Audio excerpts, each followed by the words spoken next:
space. I mean, we have had this for how many years? We have had turnaround maintenance and all of that. So the thing to do is to privatize the refineries and also encourage greenfield investment. That is new investment in refineries. I mean, look at how much resources that we are dispensing or spending on importation of petroleum products. It's easily one of the heaviest, the biggest burdens on the economy today, the importation of petroleum products. It is not allowing us as an economy to take advantage of even the high crude oil prices that we have witnessed in the last couple of months. So there are some sectors of the economy in which government has no business running. If government continues to retain such things, it's more of a burden on the government than an asset to the government. I mean, if you have refineries declaring losses and you have NLNG, which is private sector driven, giving dividends in billions of dollars to the economy, you can easily compare. So there is a lot of logic in privatization. But again, whether you can, there is a limit to which you can also push the privatization argument. Because if you talk of infrastructure, of course you need capital to build infrastructure. But there are some components of infrastructure which may not be amenable to privatization. There are some that will be amenable to privatization. So it's a question of looking at all these things properly and know which one fits into the privatization model and which one doesn't fit. But clearly, you need to bring a lot of private capital into the economy. And one of the ways to do it is to also privatize enterprises which ordinarily the private sector can handle. I mean, the private sector can easily handle refineries, retailing of fuel and so on.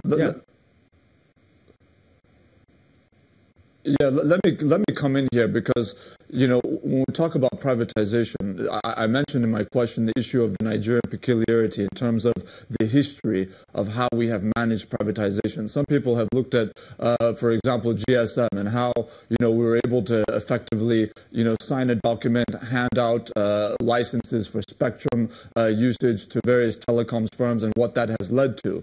But the issue of how to take a government enterprise as it is, break it down into component parts, sell it off, and then get a positive result is what is now in question. Whether you want to talk about privatizing NNPC, 90% of NNPC, which Atiku's campaign is proposing, or you want to privatize anything else, the question is what has been privatized effectively in the Nigerian context that has brought that sector into a kind of a normalization or a kind of an optimization that would positively impact, you know, Nigerians, ordinary Nigerians, because we saw what happened in the power sector, we saw what happened in various other enterprises that were privatized, and that's really where I'm going with my question. Now, there was a time the government had shares in some banks.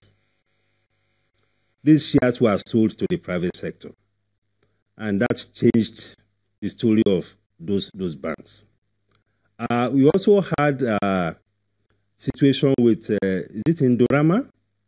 In this petrochemical plant in somewhere in the south. It used to be owned by government. It was privatized.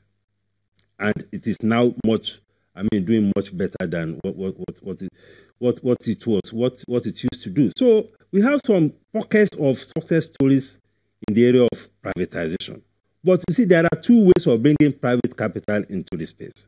You can either liberalize so that you have greenfield investment, or you privatize. But where an asset is constituting a burden and a liability on the government, I think it is always better to privatize than to continue to leave such an institution to be a burden on the government. Mr. Yusuf, there's no doubt.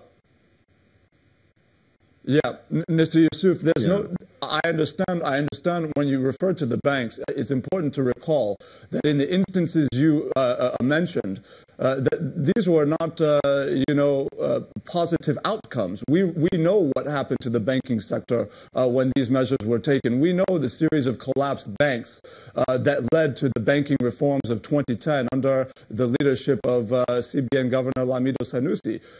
So that the argument that is a success story, when in fact it was the opposite, I don't think that holds water. And on the issue of the refineries, I want to ask you, would you sell the refineries at a point when they are completely moribund, or does it not make sense, given the billions of dollars that were spent on building those refineries, to get them to a certain stage where they're at least productive to the extent that you can recoup some of the investment that you initially made? You see, we have to realize something.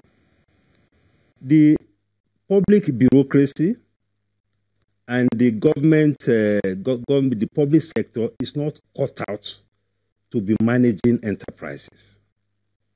The public bureaucracy is cut out to manage social sector services. If you ask me, it's a major distraction. What the government should be focusing on is how to deliver on education, how to deliver on public transportation, how to deliver on public health services, how to deliver on security, how to deliver on the environment. These are the core responsibilities of government. It is not the business of government to be refining petroleum products, to be retailing petroleum products, to be importing petrol. That is not the business of government. So we need to separate this, because the more you put, because the thing is that there's a lot of political interference, there are issues of transparency, there are all sorts of issues around getting government involved in things that they should not be involved in. So my submission is that the government has no business in refining petroleum products, in